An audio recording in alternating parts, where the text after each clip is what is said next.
عقل کی بات کرو میرے دوستو. میں کہتا ہوں اختلاف کو اختلاف سمجھو, اس کو جھگڑے کی بات مت سمجھو. یہ پرنٹ اور یہ میڈیا کا دور ہے نا. آپ آؤ میڈیا میں دیکھو, امام کعبہ پاکستان میں آئے, امام کعبہ نے نماز پڑھی. دوستوں میں تمہیں چیلنج کرتا ہوں, صبح اخبارات کو دوبارہ کھنگالو. امام کعبہ اٹھے, نماز پڑھائی, نماز کے دوران امام کعبہ نے ہاتھ کہاں باندھے؟ ایک مسلک امام اعظم ابو حنیفہ کا ہے رحمہ اللہ تعالیٰ, ایک امام احمد بن حنبل کا ہے رحمہ اللہ تعالیٰ, اور ایک مسلک غیر مقلدین کا ہے. مسلک تو تین ہے نا. امام اعظم ابو حنیفہ رحمہ اللہ فرماتے ہیں تم نماز پڑھو تو ہاتھ تحت السرہ, ناف کے نیچے باندھو. امام احمد بن حنبل رحمہ اللہ فرماتے ہیں تم نماز پڑھو تو ہاتھ فوق السرہ, ناف کے اوپر باندھو. غیر مقلدین کہتے ہیں تم نماز پڑھو تو ہاتھ سینے پر باندھو. اگر امام کعبہ نے ہاتھ فوق السرہ باندھے ہوں تو حملی ہوا, اگر ہاتھ سینے پر باندھے ہوں تو غیر مقلد ہوا. اگر حملی ہے تو پھر تمہارا نہیں ہمارا ہے.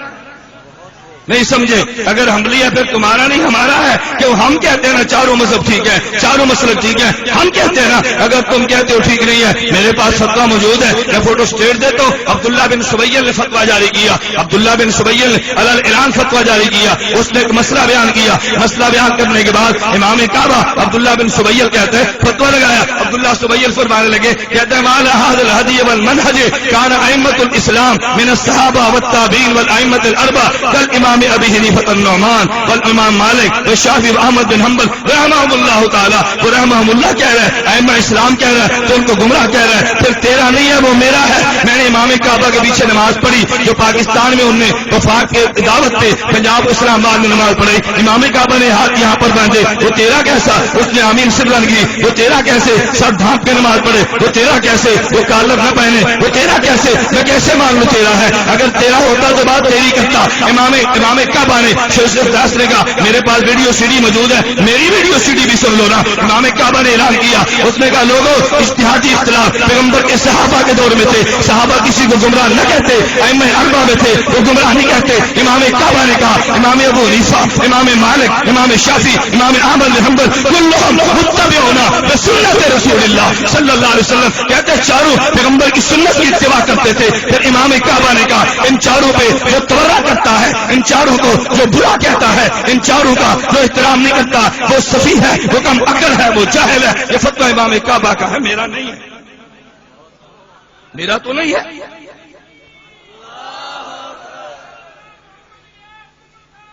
میرے دوستو فتویٰ میرا تو نہیں ہے نا, امام کعبہ کا ہے نا. میں بات سنا رہا ہوں امام کعبہ ہے کن کا. میرے دوستو میں نے بات عرض کی ہے, کبھی کبھی ہمارے دوست بھی محسوس کرتے ہیں کہ مولانا تو نے کون سا مسئلہ چھیڑ لیا. بھائی جب میرا مشن ہے تو میں چھیڑوں گا نا, میرا موقع ہے تو میں بیان کروں گا نا. یہ عجیب بات یہ ہے کہ لوگ مجھے من کرتے ہیں, دوسروں کو داد دیتے ہیں. وہ مسجد پہ قبضہ کر لے لاہور میں تو بھی ٹھیک ہے, وہ پنڈی میں تمہارا خون نکال کے مسجد سے نکال دے تو بھی ٹھیک ہے, تمہیں کافر مشرک کہہ دے تو بھی ٹھیک ہے, تمہارے چندے کو مال غنیمت کہہ دے تو بھی ٹھیک ہے, تمہارے امام کو برا کہہ دے تو بھی ٹھیک ہے, تھرڈ قسم کا آدمی امام حنیفہ کو کہہ دے تو بھی ٹھیک ہے. میرے پاس کیسے موجود ہے لاہور کی, تم نہیں سنتے, تم اپنے کان بند رکھتے ہو. میرے تک آواز آتی ہے لیکن میں نے کبھی غلط زبان کو استعمال نہیں کیا, میں نے کبھی گالیاں نہیں دی, میں نے کبھی دجل سے کام نہیں لیا. میں احترام کرتا ہوں علمی بنیاد پہ, تم نے احترام کرو علمی بنیاد پہ. تم امام صاحب کو برا کہو تو بھی ٹھیک ہے, امام صاحب کو جاہل کہہ دو تم بھی ٹھیک ہے, پیغمبر کے دین کے مقابل دین پیش کرنے والا کہہ دو تو بھی ٹھیک ہے, امام کے مقلد کو مشرک کہہ دو تو بھی ٹھیک ہے. تم سارے فتوے لگاتے رہو, یہ بھی ٹھیک ہے.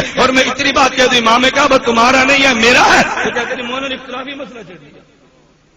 میں نے اختلافی مسئلہ چھیڑا, میں تو اتفاقی بات کرتا ہوں کہ امام کعبہ تمہارا نہیں ہے, امام کعبہ ہمارا ہے. امام مدینہ تمہارا نہیں ہے, امام مدینہ ہمارا ہے. میرے دوستوں میں اس لیے بات کہتا ہوں جب بھی حرم کا امام بنا وہ مقلد بنا ہے, غیر مقلد امام حرم کا کبھی نہ بنا نہ کبھی بنے گا. تم بھول لو کبھی بننے پائے. آپ نے سنا نہیں ہے, کہتا نمبردار فوت ہو گیا تو ایک آدمی نے پوچھا اپنی ماں سے, اماں یہ نمبردار تو فوت ہوا, اس کے بعد نمبردار کون بنے گا؟ کہا اس کا بیٹا. اس نے کہا اماں وہ فوت ہو گیا, اس نے کہا اس کا بیٹا. اس نے کہا وہ فوت, اس نے اس کا بیٹا. جب 2-4 نشتے گنوا دی تو میراث نے اپنے بیٹے کو کہنے لگی, کہتے پتر نمبردار دی 100 پشتہ مر جان, تیرا پیو نمبردار نہیں بن سکتا. میں کہتا ہوں امام کعبہ حنبلی ہو, امام کعبہ شافعی ہو, امام کعبہ مالکی ہو, امام کعبہ حنفی ہو, امام کعبہ جو بھی بنے گا وہ مقلد ہی بنے گا, تمہارا نہیں بن سکتا. تم بھول جاؤ,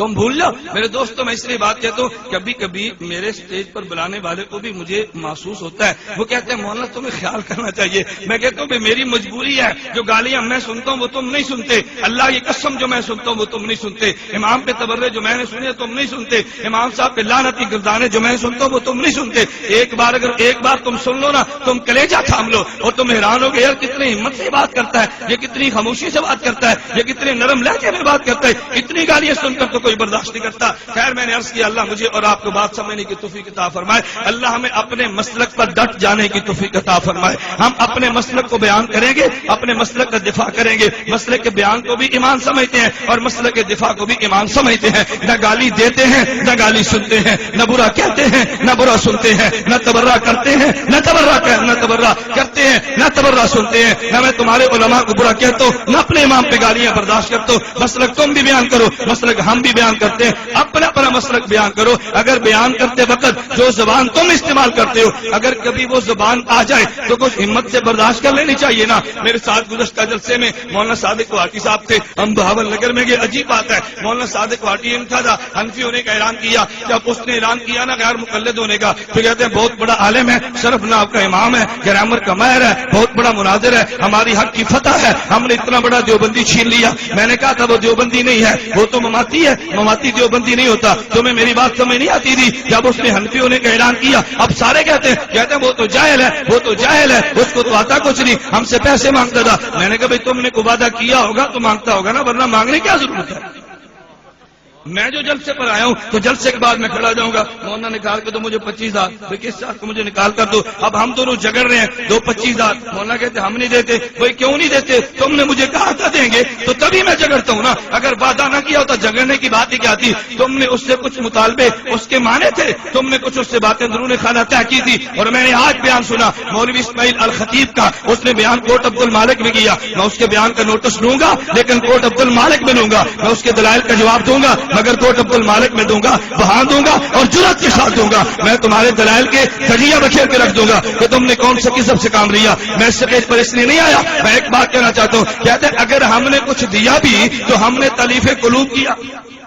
کیا بات ہے, ہم نے کچھ دیا بھی تو ہم نے تعریف قلوب کیا. اب تعریف قلوب آپ نہیں جانتے تو میرا کیا قصور ہے. میرے دوستوں کہتے ہیں ہم نے کچھ دیا بھی دل رکھنے کے لیے تو کون سی بات ہے. میں پہلے کہتا تھا کہ تم دلیل کی بنیاد پہ بندہ نہیں لاتے, تم کسی اور بنیاد پہ لاتے ہو, ان بنیادوں کو بیان کیا کرو. اب جب بدل گیا تو وہی حشر ہوا. اللہ کے پیغمبر نے پوچھا یہود سے عبداللہ بن سلام کیسے ہے رضی اللہ عنہ, کہا جی بڑا نیک آدمی ہے, بہت بڑا عالم ہے, عالم کا بیٹا ہے, نیک کا بیٹا ہے, سردار ہے, سردار کا بیٹا ہے, بہت بڑا آدمی ہے. حضور نے فرمایا عبداللہ بن سلام ذرا پردے سے باہر آؤ, پردے سے باہر آؤ. عبداللہ بن سلام باہر ہے, کہتا ہے اشہدو ان لا الہ الا اللہ وان محمد عبدہ ورسولہ. کہتا ہے بہت برا ہے, برے کا بیٹا ہے, جاہل کا بیٹا ہے, گندا گندے کا بیٹا ہے. فوراً بدل گئے, یہ طرز تم نے اختیار کیا. بہت بڑا عالم ہے, ہماری حق کی فتح ہے. میں نے کہا حق کی فتح تو پھر قبول کر لو, تمہارے پاس حق تب ہمارے پاس آ گیا نا. اگر یہی علامت حق کی تب ہماری گود میں ہے. میں عرض کر رہا تھا بہاول نگر بیان ہوا, مولانا نے بڑی سخت زبان استعمال کی, بڑے سخت جملے کہہ دیے. بعد میں میرے پاس چٹ آئی, جیسے ہمارے چٹوں کا سلسلہ چلتا ہے. ایک چٹ یہ آئی کہ مولانا آپ ان کو منع کریں, اتنی سخت زبان استعمال نہ کریں. میں نے کہا چٹ مجھے نہ دو, یہ سبق آپ نے پڑھایا جو مولانا تمہیں سنا رہے ہیں, میں نے اس کو کوئی سبق نہیں دیا. سبق تم نے پڑھایا نا, اب تھوڑی دیر اس کا سبق سنو, ہم نے تھوڑا پڑھایا. پہلے مماتی تھا سبق انہوں نے دیا, غیر مقلد بنا تو انہوں نے دیا. تم اپنے اپنے سبق سنو, ہم نے ابھی تک اس کو کوئی سبق نہیں دیا. جب تمہارا سبق بھول جائے گا پھر ہم اپنا سبق یاد کرا دیں گے. جب تک نہیں بھولتا اس کو شاباش دو کہ مولانا بہت اچھے ہے, تمہیں سبق یاد ہے, بہت اچھے ہیں, بہت اچھے ہیں. اس پر اس کو شاباش دینا چاہیے, اس کو برا نہیں کہنا چاہیے. خیر اللہ میں بات سمجھنے کی توفیق عطا فرمائے. بات پھسل گئی. میں نے بات ایک نقطے سے شروع کی تھی کہ الحمدللہ رب العالمین. حمد کس کے لیے, بولیے حمد کس کے لیے.